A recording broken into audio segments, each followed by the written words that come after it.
The night before her wedding, Natalie had let her guard down.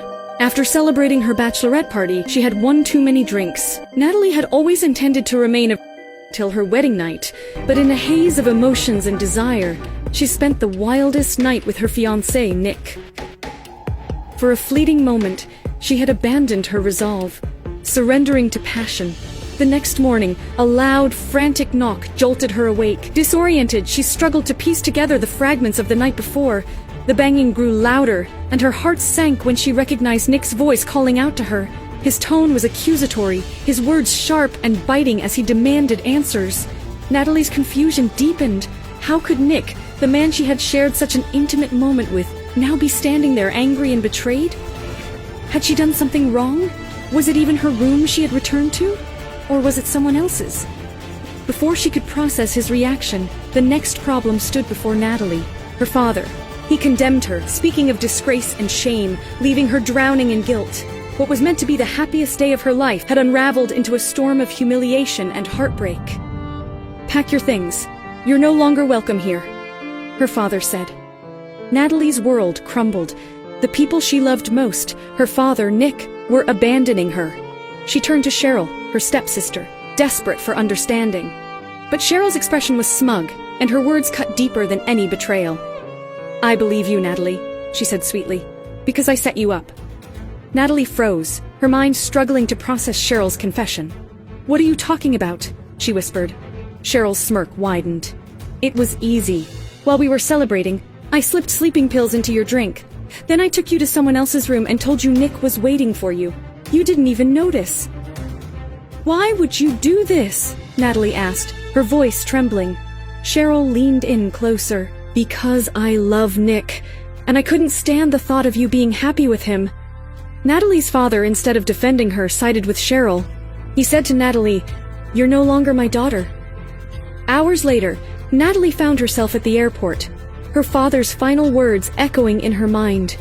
Her entire life had unraveled in a single morning. The betrayal, the shame, and the heartbreak swirled in her mind as she clutched her suitcase. She glanced at her ticket, realizing she had nowhere to go. As the reality of her situation set in, Natalie placed a protective hand over her abdomen. It was then she suspected the truth. A small life might now depend on her. The thought was both terrifying and grounding. Determined not to let Cheryl's malice define her future, Natalie boarded the plane with a silent vow to start anew, no matter how difficult it would be. 9 years later, Natalie's life was vastly different.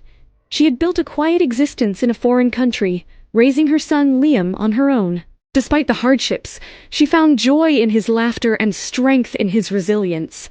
Liam, now 8 years old, was a curious and spirited child.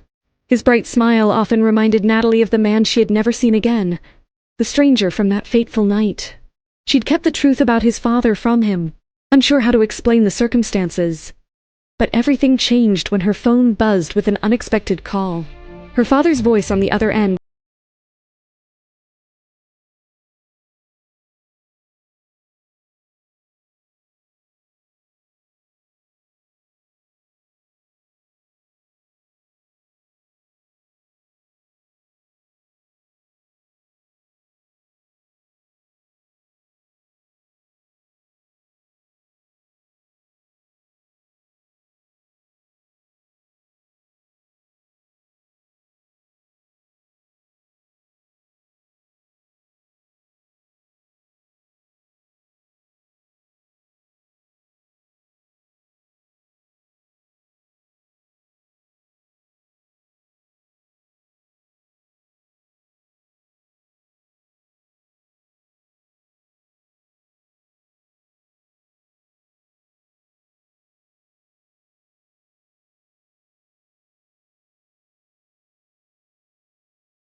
After landing, as Natalie exited the airport, her heart sank.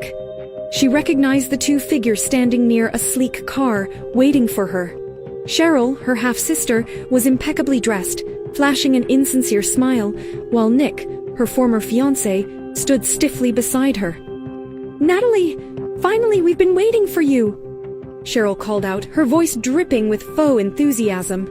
Natalie plastered a neutral expression on her face, gripping Liam's hand tightly.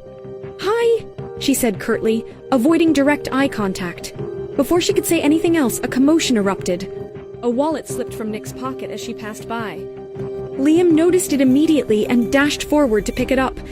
"Sir, you forgot your wallet," Liam said, holding it out. Cheryl's sharp voice interrupted. "Did it fall out, or maybe your son pulled it out?" she sneered. Natalie's face flushed with anger. Liam would never take something that wasn't his.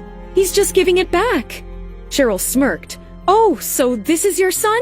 Mother of God, I can't believe it. Who would have agreed to—" "Cheryl, enough!" Natalie snapped, her voice trembling with fury. Nick stepped in, his tone condescending. "So, Natalie, you gave birth after— well, you know, that's just pathetic. And raising him alone? No wonder he's picking pockets." Natalie's composure cracked. She stepped forward and slapped Nick, the sound echoing across the terminal. "If you say something like that again, you'll get another one," Natalie said, her voice firm. Nick stepped closer, his expression dark. "How dare you? Do you think I'll let this go just because you're a woman?" Before Nick could get any closer, Liam jumped between them. "Don't touch my mom!" he shouted, his small fists clenched. Nick scoffed. "Your mother's choices are why you don't have a father." At that moment, Bryce reappeared. "Darling, there you are. I've been looking for you everywhere," he said loudly, placing a protective arm around Natalie's shoulder. Natalie froze, her heart pounding in confusion. Bryce continued, "I was getting worried. Should we find some ice cream for Liam?" Nick and Cheryl stared, their expressions a mixture of disbelief and confusion. "Wait, who is this?" Cheryl asked, her voice tinged with suspicion. Bryce smiled, ignoring the question. "Honey, are these your friends?" he asked Natalie. Natalie seized the opportunity. "No, I don't know these people. They were just asking for money for the subway." Bryce smirked. "Well, sorry to disappoint, but I'm fresh out of cash. Let's go, sweetheart." As they walked away, Liam tugged on Bryce's sleeve. "Why did you help us?" Bryce smiled down at him. "Sometimes, kid, you just have to stand up to bad people." Liam grinned, but his curiosity lingered. "Mom, why can't I call him Dad? It's the truth." Natalie stiffened, her grip on Liam tightening. "Liam, enough," she said firmly. Bryce, sensing the tension, tried to lighten the mood. "Kid, to have a baby with a woman, at least she needs to be attractive," he joked. Natalie's face burned with anger. "Stop the car," she demanded. Bryce looked at her in confusion. "What's wrong? Are you mad at me?" Natalie opened the door. "Liam and I are leaving. Thank you for your help, but I hope we never see you again." Bryce tried to protest, but Natalie's glare silenced him. She handed him money for the ride and stepped out with Liam. Bryce watched them go. Taking a taxi, Natalie directed the driver to her grandmother's house. As they arrived, the sight of the cozy home filled her with a sense of relief. "Natalie, is it really you?" her grandmother exclaimed, pulling her into a warm hug. "Yes, Granny. I missed you so much," Natalie said, her voice thick with emotion. "And who's this handsome young man?" her grandmother asked, smiling down at Liam. "I'm Liam," he said proudly. Her grandmother beamed. "He's perfect, Natalie." For the first time in years, Natalie felt a sense of peace. Her grandmother didn't pry or judge, simply accepting Liam with open arms. It was a stark contrast to the hostility she had just faced, but the peace was short-lived. That evening, a knock at the door disrupted the calm. Natalie opened it to find Cheryl and Nick standing on the porch. "What do you want?" Natalie asked sharply. Cheryl smirked. "Dad wants to see you, right away." Reluctantly, Natalie agreed, her heart heavy as they headed to the family mansion. Upon arriving, the house looked the same, but the people inside felt like strangers. Her father greeted her coldly. "Natalie, I sent you away to think about your behavior, and now you bring this child here?" Liam stepped forward bravely. "Hello, I'm Liam."